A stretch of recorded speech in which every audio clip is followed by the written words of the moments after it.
அவுது பில்லாஹி மினஷைத்தானி ரஜீம் பிஸ்மில்லாஹி ரஹ்மானி ரஹீம். அல்லாஹ் கோபமாக இருக்கிறான் என்பதற்கு 9 அடையாளங்கள். அவர்கள் வாழ்வில் இருந்து தொழுகை நீங்கி இருக்கும்.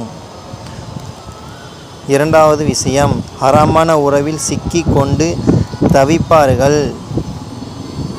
மூன்றாவது, அவர்களை சூழ்ந்து கெட்ட நண்பர்கள் மட்டுமே இருப்பார்கள்.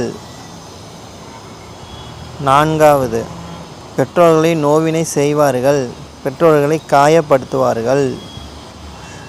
ஐந்தாவது, பாவம் என தெரிந்தும் பாவத்திற்கு மேல் பாவம் செய்து கொண்டே இருப்பார்கள்.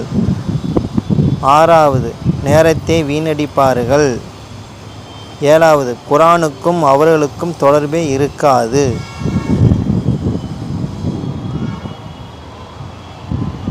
எட்டாவது, தொடர் பாவத்தினால் இதயம் கரும் புள்ளிகளால் சூழ்ந்து வரும். ஒன்பதாவது, அல்லாவிடம் பாவ மன்னிப்பு கேட்பதை மறந்து இருப்பார்கள்.